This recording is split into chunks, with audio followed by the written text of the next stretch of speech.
বলেছেন, যার নাম লিখেছেন আবু বকর সিদ্দিক, তিনি লিখেছেন আহলে হাদিস এবং হানাফির মধ্যে পার্থক্য করা হয় কেন?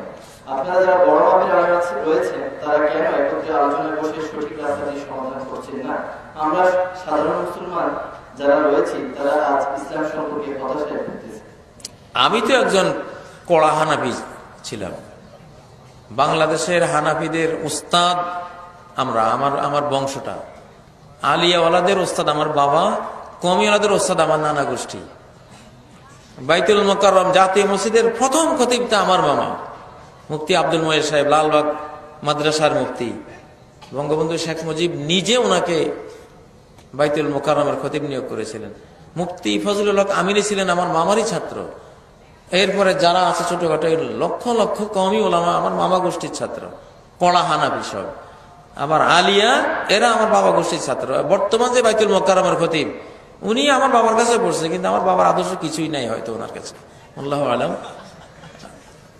এই এই এই আর আমি নাম দিচ্ছি না, বাঘা বাঘা আলেম, তামিল মিল্লাতের প্রিন্সিপাল, আল কোরআন একাডেমি লন্ডনের যে পরিচালক হাফেজ মনিরুজ্জামান, আরো বাঘা বাঘা আলেম, এরা আমার বাবা গোষ্ঠীর ছাত্র।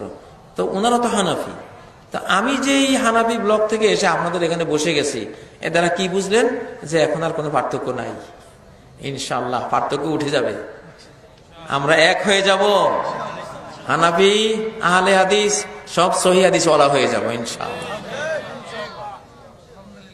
সহিহ হাদিসের বিজয় হয়ে যাবে, ঠিক আছে ইনশাআল্লাহ। এগুলি আমরা রাখতে চাই না। বিশ্বব্যাপী সব মুসলিমরা এক হয়ে যাক, সারা বিশ্বকে হেদায়েতের দিকে টেনে আনুক। কুনতুম খায়রা উম্মাতিন উখরিজাত লিন-নাস, তোমরা শ্রেষ্ঠতম জাতি, তোমাদেরকে মানব কল্যাণে এই পৃথিবীতে বের করে আনা হয়েছে, মানুষের কল্যাণে নিয়োজিত হও। আর হানাহানি মারামারি ইনশাআল্লাহ এগুলি করা যাবে না। আহলে হাদিস ভাইদের মধ্যে আবার 13 দল। কিসের 13 দল? কোন দল নাই, সব মুসলিম, সব কি খাঁটি মুসলিম, কোরআন সুন্নাহ, কোরআন সহিহ সুন্নাহ ওয়ালা মুসলিম আলা ফাহমি সাহাবা। আমাদের শেখ শহীদুল্লাহ মাদানী হাফেজাল্লাহ উনি একটা কথা জোর দিয়ে বলে গেছেন, কোরআন হাদিস হইলেই কেবল হবে না, কোরআন হাদিসের বুঝটাও কোরআন হাদিসের বুঝ হইতে হবে, নিজের বুঝটা হইলে হবে না। আর ওইটার জন্য সাহাবীদের বুঝকে আনতে হবে। কোরআন সুন্নাহ আলা ফাহমি সাহাবা, কোরআন সুন্নাহকে সাহাবীদের বুঝ অনুসারে ফলো করলেই দেখবেন হানাফিও নাই, আহলে হাদিস। এই আহলে হাদিস নামটা আছে, কিন্তু এটা দিয়ে কোনো দল আমরা আর করবো না। এই নামে কোনো দল করবো না। এই নামে কিছু পণ্ডিত থাকবে, আহলুল হাদিস মানে হাদিসের পণ্ডিত, ঠিক কিনা? আর কিছু থাকবে না, কোনো গ্রুপিং থাকবে না। এগুলি থাকা উচিত না। এর দ্বারা কাফেররা বিজয়ী হচ্ছে। আমাদেরকে ডিভাইড করে করে তারা ডিভাইড এন্ড রুল, মুসলমানদেরকে খালি দলে দলে বিভক্ত করো আর শাসন করো, এটা ইবলিসের নিয়ম। অতএব এগুলি আমরা কমিয়ে আনছি ইনশাআল্লাহ।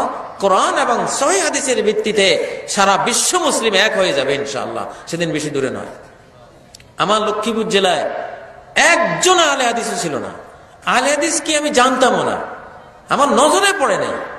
আজকে আমি বশিরপুর, আমার লক্ষ্মীপুরে গেলে আমি দেখি সকল মসজিদে জোরে আমিন চলছে, বুকে হাত বাঁধা চলছে, পায়ে পায়ে মিশা চলছে, সহিহ আকীদার আলোচনা, সহিহ সুন্নাহর কথা চলছে। আলহামদুলিল্লাহ, এগুলো তো ইসলামের বিজয়ের লক্ষণ। আল্লাহ তাআলা আমাদের ইসলামকে বিজয়ী করুন।